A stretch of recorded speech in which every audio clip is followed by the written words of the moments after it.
Hello बच्चों, online platform एडुएक्स पे आप सबका एक बार फिर से स्वागत है।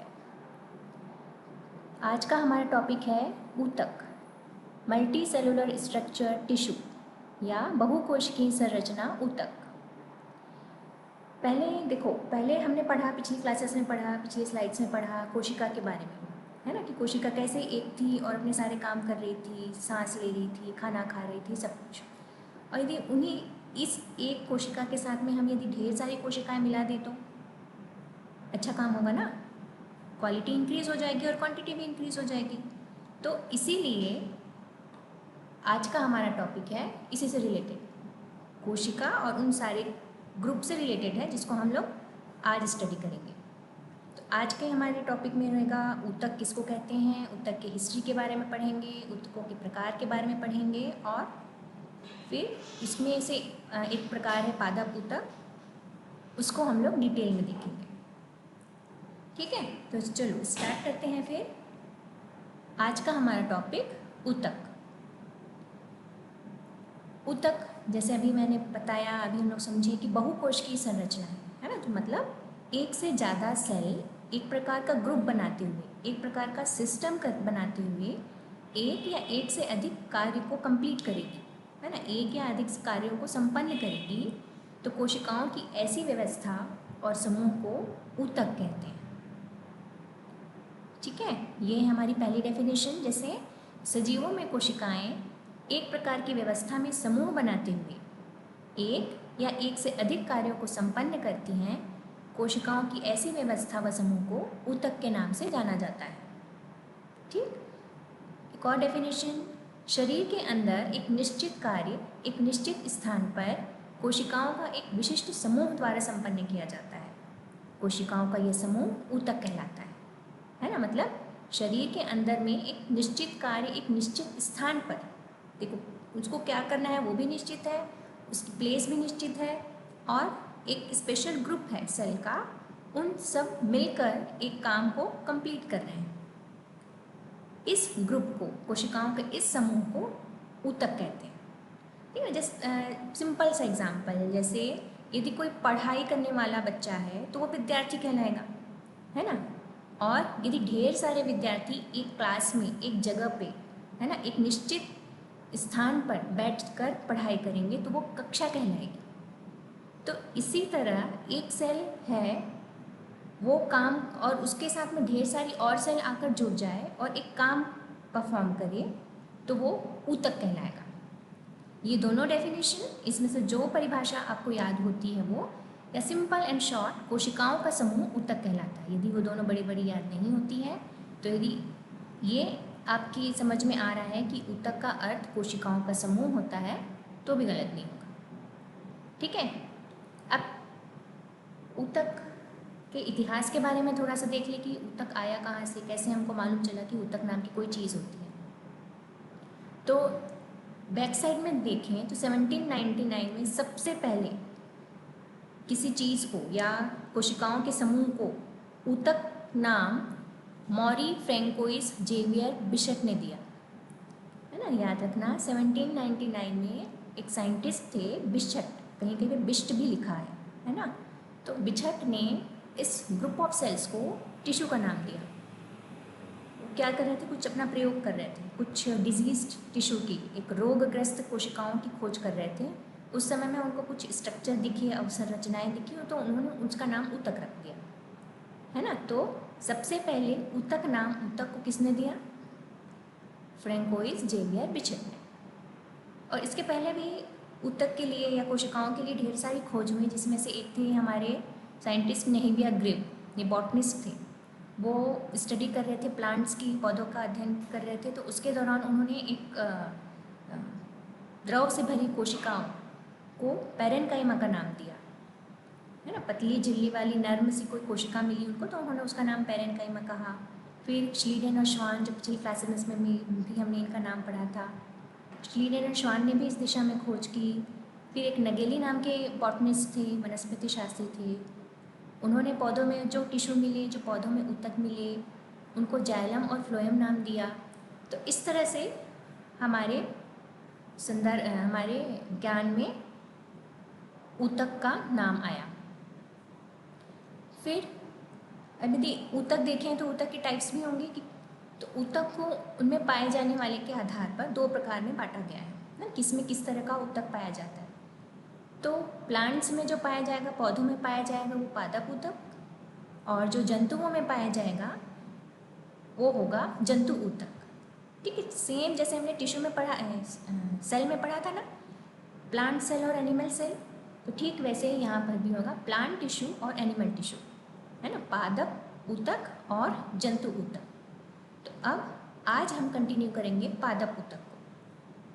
ठीक, तो पादप ऊतक क्या है भाई, क्या है, सिंपल सा है कि जो ऊतक पौधों में पाया जाएगा वो ऊतक पादप ऊतक कहलाएगा। ठीक है, तो अब इसका भी हमने बाद में डिवीज़न किया, आगे डिवीज़न किया, क्योंकि पौधों में देखे हो तुम लोग कि कुछ जगहों में वृद्धि होती है, कुछ जगहों में वृद्धि नहीं होती है ना। तो वृद्धि कहाँ होगी कहाँ नहीं होगी, इस आधार पर ऊतक का वर्गीकरण किया है। जैसे जिन भागों में वृद्धि हो रही है उसको वहाँ पर वृद्धि अथवा विभज्योतक ऊतक मिलेंगे, और जहाँ पे वृद्धि नहीं हो रही है वहाँ पे स्थायी ऊतक मिलेंगे, है ना। वृद्धि अथवा विभज्योतक ऊतक, जिसको इंग्लिश में कहते हैं मेरिस्टेमेटिक टिश्यू, और दूसरा टाइप है स्थायी ऊतक या परमानेंट टिश्यू। अब वृद्धि ऊतक क्या है, प्रविभाज्य ऊतक क्या है, ये देखते हैं। तो विभज्योतक ऊतक या प्रविभाज्य ऊतक, नाम से ही समझ में आ रहा है, विभज्योतक विभाजन करने वाले, है ना। प्रविभाज्य ऊतक, जो ऐसे ऊतक जो विभाजित होते जाते हैं, वृद्धि करते जाते हैं, है ना, ऐसे ऊतक कहलाते हैं प्रविभाज्य ऊतक। जैसे देखे होंगे छोटे, हम लोग जब पौधा लगाते हैं तो वो छोटा सा रहता है, फिर धीरे धीरे धीरे धीरे लंबाई में बढ़ता है, इधर मोटाई में बढ़ता है ना। फिर एक समय आता है कि उसकी ग्रोथ जो है रुक जाती है, उतना का उतना ही बड़ा रहेगा। तो बड़ा क्यों हो रहा है, उसकी लंबाई क्यों बढ़ रही है, क्योंकि उसकी लंबाई वाली जगह पे इस टाइप के ऊतक पाए जा रहे हैं जो उसकी लंबाई में, उसकी मोटाई में वृद्धि कर रहे हैं। तो ऐसे ऊतक कहलाते हैं विभज्योतक ऊतक, ना। जैसे पौधों में वृद्धि कुछ निश्चित क्षेत्रों में ही होती है, उन भागों में विभाजित ऊतकों की उपस्थिति के कारण ऐसा होता है। ऐसे ऊतक ही विभज्योतक ऊतक कहलाते हैं या प्रविभाजी ऊतक कहलाते हैं। ठीक है, सिंपल, जैसा नाम है वैसे ही उसका काम है, क्या, विभाजित करना, वृद्धि करना, और उन स्थानों पे पाए जाएंगे पेड़ के जहाँ पे वृद्धि होती रहती है पेड़ की। ठीक है, तो अब इसके भी टाइप्स हैं, तो इसको हमने किस आधार पर बांटा है, उपस्थिति वाले स्थानों के आधार पर, मतलब कहाँ कहाँ ये विभज्योतक ऊतक पाए जा रहे हैं उसके आधार पर हमने इनको 3 भागों में बांटा है, शीर्षस्थ, पार्श्व, अंतर्विष्ट।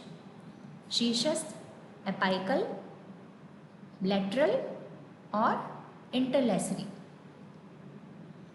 अब देखो वन बाय वन देखते हैं कि शीर्षस्थ विभज्योतक ऊतक क्या है, मतलब एपिकल मेरिस्टेमेटिक टिश्यू क्या है। तो क्या है, हमने पहले ही देखा कि विभज्योतक ऊतक कहाँ पाए जाते हैं, वहाँ जहाँ पर बार बार डिवीज़न हो रहा है, जहाँ बार बार वृद्धि हो रही है। तो शीर्ष वाला जो विभज्योतक ऊतक है वो कहाँ पाया जाएगा, पौधों का जो शीर्ष बढ़ाएगा, है ना, मतलब तनों में, पौधों के तनों में वृद्धि होगी तो फिर उसकी लंबाई बढ़ती जाएगी, है ना। तो ये जो शीर्षस्थ विभज्योतक ऊतक है वो पौधों के तनों और जड़ों की वृद्धि वाले भाग में विद्यमान रहता है, और इसी के कारण लंबाई में वृद्धि होती है। दूसरा है पार्श्व विभज्योतक ऊतक, है ना। पार्श्व मतलब लैटरल, लैटरल मतलब आजू बाजू। तो ये कहाँ पाया जाएगा, तने की परिधि में या मूल में, मूल मतलब जड़ में, है ना। तने की परिधि मतलब उसकी मोटाई बढ़ेगी।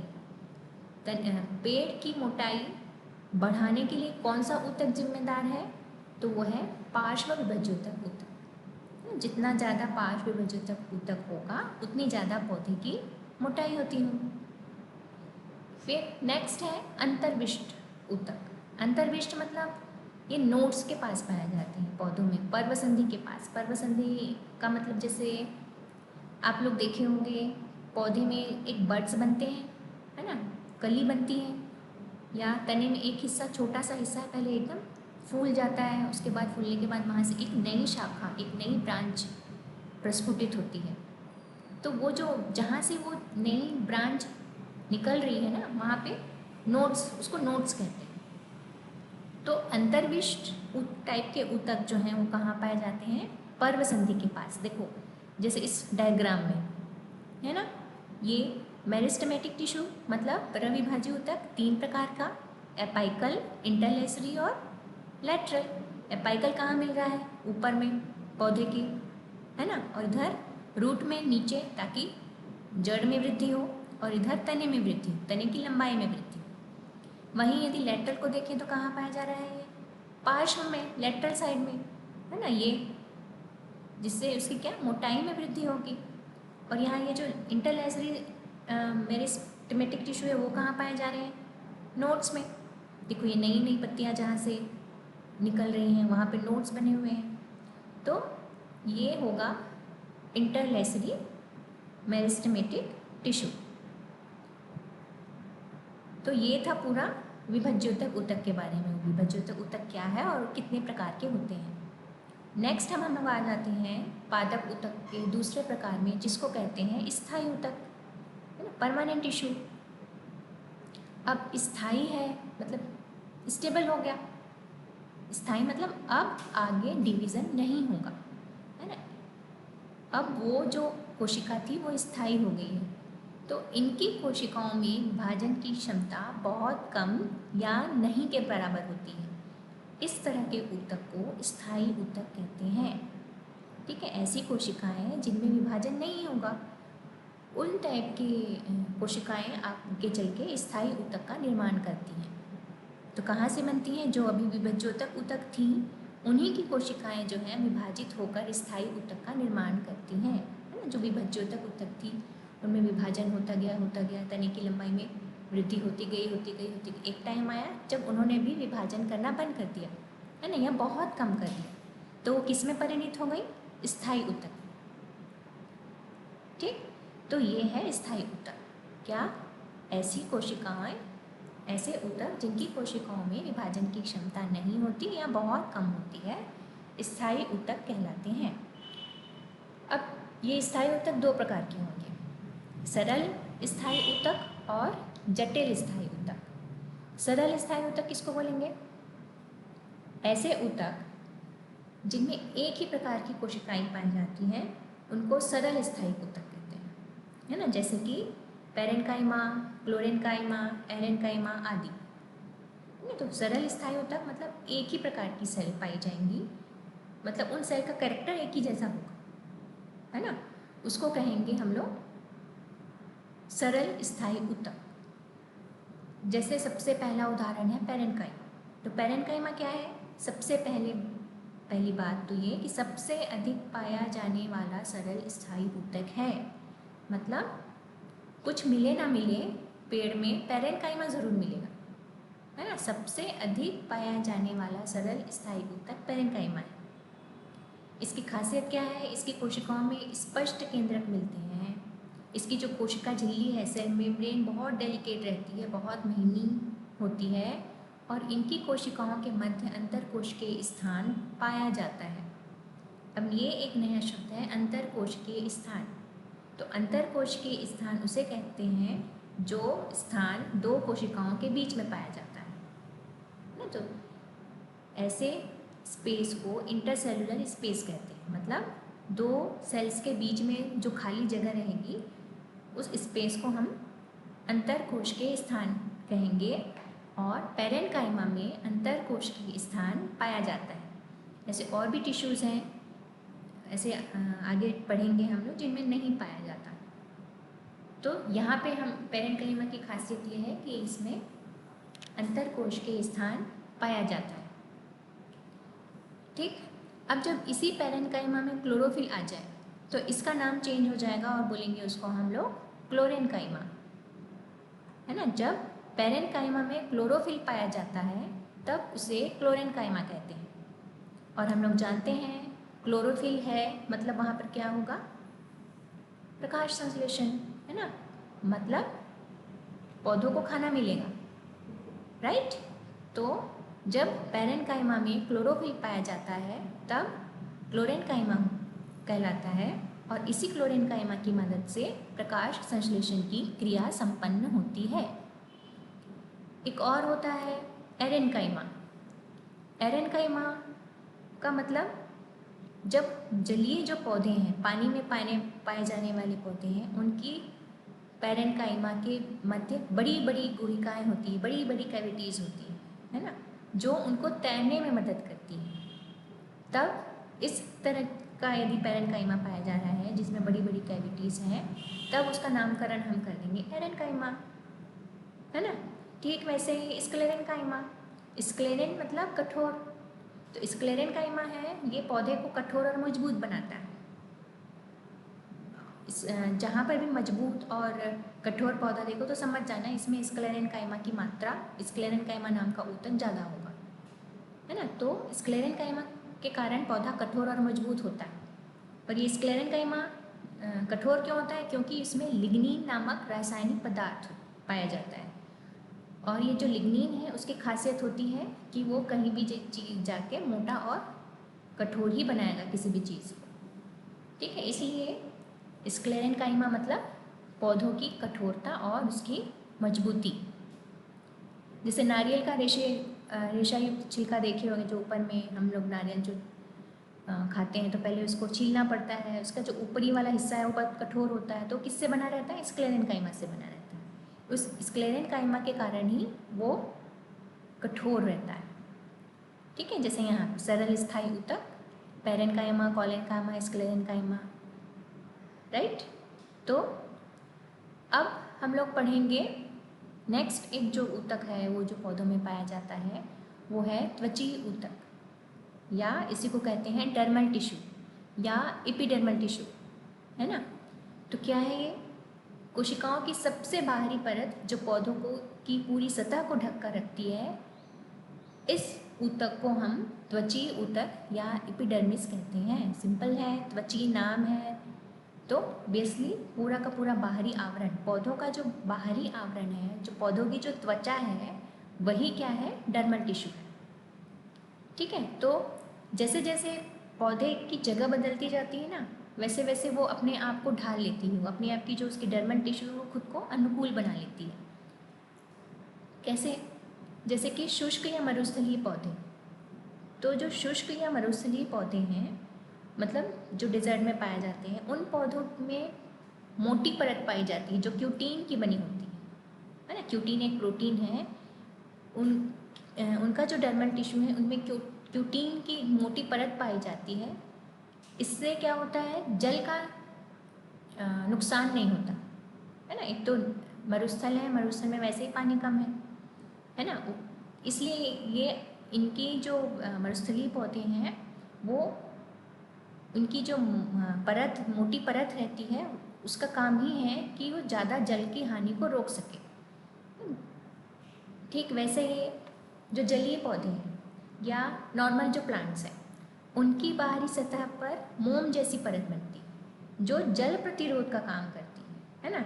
उसको यांत्रिक आघात से बचाती है, परजीवी कवकों से रक्षा करती है। जैसे जलीय पौधे हैं, जलीय पौधों को क्या है? हमेशा पानी में रहना है, तो इसलिए उनके ऊपर क्या है? सिर्फ मोम की परत बन जाती है। जैसे आप लोग भी देखे होंगे, कमल का पत्ता देखियो, कमल के पत्ते में देखना ऊपर से पानी डालोगे तो पानी एक जगह इकट्ठा हो जाता है, पत्ता गीला नहीं होता, है ना। तो क्यों? क्योंकि जल प्रतिरोध का काम कर रहा है ना, पानी अंदर नहीं जाता। तो कुछ पौधों की बाहरी सतह पर मोम जैसी परत रहती है जो जल प्रतिरोध का काम करती है, यांत्रिक आघात से बचाती है, और कुछ बैक्टीरिया वगैरह हैं, फंगाई हैं, उनसे उनकी रक्षा करती है। तो इस तरह से डिफरेंट लोकेशन पर पाए जाने वाले पौधों की डर्मल टिश्यू में ऐसे थोड़े जो विरोधाभास दिखते हैं, जो उनको उस वातावरण में रहने के लिए अनुकूल बनाते हैं। तो अब एपिडर्मिस, उसका कार्य समझ में आ जाएगा। क्या कार्य है? रक्षा करने का कार्य है ना, क्योंकि इनका काम रक्षा करने का है, इसलिए ये कोशिकाएं बिना किसी अंतर कोश के स्थान के अचिन्ह परत बनाती हैं। जैसे अभी हमने देखा पैरेन्काइमा में उसमें अंतर कोशिकीय स्थान पाए जा रहे थे, तो यहाँ एपिडर्मिस में क्या है, ऐसे अंतर कोशिकीय स्थान नहीं पाए जा रहे। ठीक है। और जड़ों की जो एपिडर्मल कोशिका है वो पानी को सोखने का काम करती है। पानी को सोखने के लिए उनमें क्या ऐसे हेयरी प्रोजेक्शंस पाए जाते हैं, बाल जैसे प्रोजेक्शन पाए जाते हैं। यदि रूट का डायग्राम याद होगा, हम लोग बनाते थे तो उसमें निकालते हैं ना ऐसे बाल जैसी संरचना, तो उससे क्या होता है, वो अवशोषक सतह में वृद्धि करते हैं। अवशोषक सतह ज़्यादा होगी मतलब पानी ज़्यादा सोखेंगे, अब पानी जितना सोखेंगे उतना पेड़ के लिए अच्छा होगा। तो इस तरह से जड़ों की एपिडर्मल कोशिका क्या काम करती है, पानी सोखने का काम करती है। ठीक है। तो ये एपिडर्मिस, अब इसी एपिडर्मिस में ना एक मोस्ट इम्पॉर्टेंट चीज़ पाई जाती है, बहुत ज़रूरी चीज़, जिसको कहते हैं स्टोमेटा या फिर रंध्र। और ये जो स्टोमेटा और जो रंध्र है, ये एग्ज़ाम के पॉइंट ऑफ व्यू से भी बहुत इंपॉर्टेंट है, क्योंकि कई बार इसके बारे में पूछा जाता है ना। तो अब ये देख लेते हैं कि ये है क्या भला। तो पत्ती की एपिडर्मिस में छोटे छोटे छिद्र पाए जाते हैं जिन्हें स्टोमेटा कहते हैं, है ना। तो स्टोमेटा क्या है, कुछ नहीं, छोटे छोटे छिद्र हैं जिन्हें, जो कहाँ पाए जाते हैं, पत्ती में। पत्ती की एपिडर्मिस में छोटे छोटे छिद्र हैं जिन्हें स्टोमेटा कहते हैं। और ये स्टोमेटा का यदि स्ट्रक्चर हम लोग देखें तो ये देखो डायग्राम में, बीच में स्टोमेटा है, रंध्र छिद्र है, और उसके आजू बाजू उसको वृक्क जो आकार की कोशिका है वो घेर के रखी है ना। वृक्क आकार की क्यों, क्योंकि मतलब किडनी शेप्ड हैं ये दोनों जो सेल्स हैं, तो इसलिए इनको क्या बोलते हैं, रक्षी कोशिकाएं। तो स्टोमेटा है, तो स्टोमेटा क्यों दिया है भगवान ने पौधों को, इसलिए ताकि वो वायुमंडल से गैसों का आदान प्रदान कर सके, है ना। आदान प्रदान मतलब जानते हैं ना हम लोग, प्रकाश संश्लेषण की क्रिया, जिसमें क्या लेते हैं पौधे, CO2 लेते हैं और ऑक्सीजन रिलीज करते हैं। तो कैसे करते हैं, इसी स्टोमेटा के कारण करते हैं, इसी स्टोमेटा की सहायता से करते हैं। और दूसरा काम वाष्पोत्सर्जन की क्रिया करते हैं। वाष्पोत्सर्जन मतलब पानी से भाप बनाने की क्रिया, वाष्पीकरण, है ना। तो ये दोनों काम करने के लिए इन दोनों काम को करने के लिए स्टोमेटा को भगवान जी ने हायर करके रखा है कि ये काम आप करोगे, राइट। तो ये था सरल स्थायी ऊतक, मतलब जिसमें एक ही प्रकार की कोशिका पाई जा रही थी, उसको हम लोग सरल स्थायी ऊतक कहते हैं। जैसे पैरेन्काइमा में सिर्फ पैरेन्काइमा था, है ना। डर्मल टिश्यू तो डर्मल टिश्यू। तो ये थे हमारे सरल स्थायी ऊतक। अब नेक्स्ट हम लोग पढ़ेंगे जटिल स्थायी ऊतक। अब जटिल क्यों है, कॉम्प्लेक्स क्यों हो गया, एक से ज़्यादा लोग आ जाएंगे तो कॉम्प्लेक्सिटी होगी ना। तो यहाँ पर क्या हुआ, एक विशेष टाइप के काम को करने के लिए एक से अधिक प्रकार की कोशिकाएं एक साथ काम करती हैं। इस तरह के ऊतक को जटिल स्थायी ऊतक कहते हैं ना। इस सरल स्थायी में क्या था, सिर्फ एक कोशिका थी। जटिल स्थायी ऊतक में एक से अधिक प्रकार की कोशिका मिलकर एक साथ एक काम को कंप्लीट करेंगी, एक इकाई की तरह काम करेंगी, तो उसको हम लोग जटिल स्थायी ऊतक कहते हैं। और पौधों में सबसे बढ़िया उदाहरण है जटिल स्थायी ऊतक का जाइलम और फ्लोएम, और जिसको संवहन ऊतक भी कहते हैं, है ना। संवहन ऊतक, जैसे परीक्षा में आया कि संवहन ऊतक क्या है, तो संवहन ऊतक क्या है, जाइलम और फ्लोएम को संवहन ऊतक कहना जाता है, क्योंकि जाइलम और फ्लोएम संवहन बंडल का निर्माण करते हैं। देखो संवहन का मतलब ही क्या होता है, जो शब्द है संवहन मतलब पदार्थों का आवागमन, है ना, पदार्थों को लाना ले जाना। तो जो ऊतक इस टाइप का काम करेंगे उसको हम लोग संवहन ऊतक कहते हैं। तो पौधों में ये काम कौन करता है, जाइलम और फ्लोएम, इसलिए जाइलम और फ्लोएम को संवहन बंडल भी बोलते हैं। ठीक है। तो जैसे यहाँ पे लिखा है, संवहन ऊतक जटिल पौधों की एक विशेषता है जो कि उनको स्थलीय वातावरण में रहने के अनुकूल बनाती है, और जाइलम और फ्लोएम मिलकर संवहन बंडल का निर्माण करते हैं। ठीक है। अब देखते हैं आगे कि जाइलम कैसे किन किन चीज़ों से मिलकर बना है और फ्लोएम किन किन चीज़ों से मिलकर बना है। तो जाइलम की संरचना हम लोग देखेंगे तो इसमें 4 चीज़ें हैं जिनसे मिलकर बना है ये, ट्रैकिड, वाहिका, जाइलम पैरेन्काइमा, जाइलम फाइबर, है ना, ट्रैकिड वाइका xylem parenchyma xylem fibre, fibre या रेशा। तो जो ट्रैकिड और वाहिका होती है उसकी जो सेल वॉल है, उसकी जो कोशिका भित्ति है वो मोटी रहती है, और जो संरचना रहती है ना वो नलिकाकार रहती है। नलिकाकार मतलब नली के जैसे, है ना, ट्यूब पाइप के जैसे। और इसका काम क्या है? पानी और खनिज लवण का ऊर्ध्वाधर संवहन करता है। ऊर्ध्वाधर मतलब ऊपर नीचे, नीचे ऊपर, ऊपर नीचे, है ना। तो ऊर्ध्वाधर का मतलब एक लंबवत जो काम है वो काम कौन करता है? जाइलम। तो पानी और खनिज लवण का ऊर्ध्वाधर संवहन करता है। जाइलम का काम ही है कि जड़ से पानी को लेना और तने तक पहुंचाना, है ना। इसके अलावा इसमें जो जाइलम पेरेन्काइमा पाया जा रहा है उसका काम है भोजन का संग्रह करना, और जाइलम फाइबर जो है वो मेनली सहारा देने का काम करता है। ठीक है, तो ये जाइलम की संरचना है और उसके हिसाब से उन लोग उनके काम हैं। अब नेक्स्ट फ्लोएम देखते हैं कि फ्लोएम किन किन चीज़ों से मिलकर बना है। तो फ्लोएम बना है चालनी कोशिकाओं से, चालनी नलिकाओं, साथी कोशिकाओं और फ्लोएम कोशिकाओं से। इन 4 स्ट्रक्चर से मिलकर फ्लोएम बना है, और फ्लोएम का काम है पत्तियों से भोजन को लेके जितने भी ज़रूरी जगह हैं पौधे के उन सारे भागों में पहुंचाना, है ना। देखो, इसीलिए जाइलम और फ्लोएम जो है दोनों एक साथ मिलकर काम करते हैं। जाइलम का काम देखा हमने क्या किया, वो उसने आप सीधा आपने पानी डाला, है ना, पौधे में पानी डाला, फिर जड़ से तने तक पानी को पहुंचाना है ना। तो जड़ से तने तक पानी को पहुंचाने का काम कौन करेगा? जाइलम। तने तक, पत्ती तक, सब तक पानी को पहुंचा दिया उसने। पानी, खनिज लवण जो भी चीज़ है उसको उसने पहुंचा दिया। अब पत्ती के पास पानी पहुंच गया, सूर्य का प्रकाश है, और पत्ती में क्लोरोफिल है और CO2, इन सब से मिलकर पत्ती ने क्या बनाया? पौधों के लिए भोजन बनाया।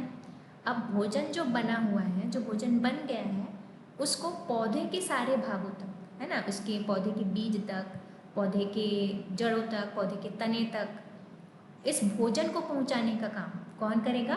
फ्लोएम। फ्लोएम, F से फ्लोएम, तो F से फूड, है ना। तो फ्लोएम का काम क्या है? पत्तियों से भोजन को लेकर पेड़ के सारे भागों तक, बीज हो, फूल हो, उन सब तक पहुंचाने का काम करता है फ्लोएम। इसलिए जो जाइलम और फ्लोएम है वो एक साथ एक बंडल के रूप में काम करते हैं। एक पानी ला के दे रहा है तो एक भोजन को दूसरी जगह पेड़ में पहुंचा रहा है। तो देखिए ना, इसीलिए इसको क्या कॉम्प्लेक्स टिश्यू बोल रहे हैं। एक से अधिक प्रकार की कोशिकाएं हैं, अलग अलग काम है, लेकिन फिर भी एक इकाई की तरह काम करके वो पौधे का भला कर रही है ना, उसको उसकी वृद्धि करने में उसकी सहायता कर रही है। इसलिए ये ऊतक कहलाते हैं जटिल ऊतक। ठीक है, नेक्स्ट जो अभी हमने पढ़ा, इन सब चीज़ों का जो सिनॉप्सिस है शॉर्ट में इस चार्ट में है। जैसे ग्रुपिंग है, पादप ऊतकों का समूहीकरण। तो कैसे पादप ऊतकों को हमने 2 भागों में बांटा, किसके आधार पर बांटा?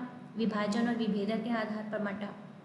जो विभाजित कर सक रहे हैं उनको प्रविभाजी ऊतक कहा, जो विभाजन नहीं कर सक रहे हैं या बहुत कम कर रहे हैं उनको स्थायी ऊतक कहा। फिर ये प्रविभाजी ऊतक कहाँ कहाँ पर उपस्थित हैं उस हिसाब से 3 भागों में बंट गए। शीर्षस्थ पे कहाँ पे पाए जा रहे थे? वे शीर्षस्थ वाले तने की लंबाई में वृद्धि कर रहे थे, और पार्श्वी वाले, लेटरल वाले तने की मोटाई में वृद्धि कर रहे थे, और इंटरलेसरी क्या कर रहे थे? बड्स बना रहे थे, है ना। नई नई सेल्स इन ग्रो हो रही थी, वहाँ से नए नए पत्तियाँ निकल रही थी वहाँ से। तो ये प्रविभाजी ऊतक है। अब ऐसे ही स्थायी ऊतक को फिर हमने, जो स्थायी ऊतक जो डिवाइड नहीं हो पाते उनको हमने 2 भागों में बांट दिया फिर से, सरल ऊतक और जटिल ऊतक। सरल ऊतक मतलब जिसमें एक ही प्रकार की कोशिका मिलेगी, और जटिल ऊतक एक से अधिक प्रकार की कोशिकाएं मिलेंगी। सरल ऊतक में फिर हमने त्वची ऊतक या भरण ऊतक, इस तरह से जो हम भी आगे ये पेरेन्काइमा, क्लोरेन्काइमा, स्क्लेरेन्काइमा ना, जो अभी हमने पढ़ा। पेरेन्काइमा सबसे अधिक पाया जाने वाला भोजन भंडारण में काम करता है। क्लोरोफिल यदि इसमें मौजूद होता है तो वो प्रकाश संश्लेषण की क्रिया करता है। वैसी कोलेन्काइमा है, यदि कोलेन्काइमा उस पेरेन्काइमा में पाया जा रहा है तो वो लचीलेपन का गुण प्रदान करता है पौधे को। पत्तियाँ ऐसे कि ना झूलती रहती हैं, तने ऐसे हवा में हिलते रहते हैं, टूटते नहीं हैं, है ना, लचीलापन उनको कौन प्रोवाइड कर रहा है? तो कोलेनकाइमा नाम का ऊतक है जिसके कारण वो झूल रहे हैं हवा में बिना टूटे। ठीक है, अब वैसे ही नेक्स्ट स्क्लेरेनकाइमा।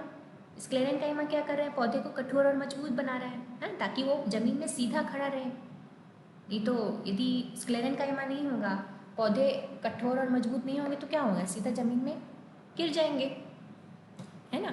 तो स्क्लेरेनकाइमा का काम पौधों को कठोर और मजबूत बनाना। ठीक इसी तरह एरेनकाइमा। एरेनकाइमा क्या करता है? एरेनकाइमा मतलब एयर। इसके क्या, जलीय पौधों में हवा की बड़ी बड़ी गुहिकाएँ होती हैं जो उसको जल में तैरने में मदद करती हैं। तो ये डिफरेंट टाइप्स थे सरल ऊतक के। वैसे ही अब हमने जटिल ऊतक पढ़ा। जटिल ऊतक में फिर से क्या किया? जाइलम और फ्लोएम को पढ़ाया। जाइलम क्या कर रहा था? पानी और खनिज लवणों का संवहन कर रहा था। और फ्लोएम क्या कर रहा था? भोजन का संवहन कर रहा था। भोजन को पत्ती से लेके दूसरे भागों तक पहुंचा रहा था। तो ये पूरे लेक्चर का शॉर्ट इस फ्लो चार्ट में है। इस पूरे लेक्चर को सुनना और इस फ्लो चार्ट को फॉलो करना, तो पादप ऊतक अच्छे से समझ में आएगा। फिर इसी जो आज का हमने टॉपिक कवर किया उसमें से ये सारे सवाल जवाब हैं जिनको आपको करना है। ऊतक से क्या समझते हो? 3 ऊतकों के कार्यों को अपने शब्दों में लिखो। तो ये क्वेश्चन आंसर ट्राई कीजिए कि आप सॉल्व कर सकते हैं। तो आज का लेक्चर हम यही ख़त्म कर रहे हैं। अपने आप आज के लेक्चर से जो सीखे हैं उसको अपने डेली रूटीन में कोशिश कीजिए कि ये जो पौधा खड़ा है क्यों खड़ा है, नारियल के छिलके में कौन सा वाला ऊतक है, पानी पौधों में जड़ में डालते हैं तो तने तक कैसे पहुंचता है, इन सारी चीज़ों को ढूंढने का प्रयास कीजिए। अपने आसपास ऐसे उदाहरण देखिए, समझिए, जिसमें आपको पादप ऊतक के डिफरेंट प्रकार आपको दिखाई देंगे। और एडुएक्स की स्टडी मटेरियल को फॉलो कीजिए, एडुएक्स के क्विजेस को सॉल्व कीजिए। इससे आपको बहुत फ़ायदा होगा, इससे आपका कंसेप्ट क्लियर होगा।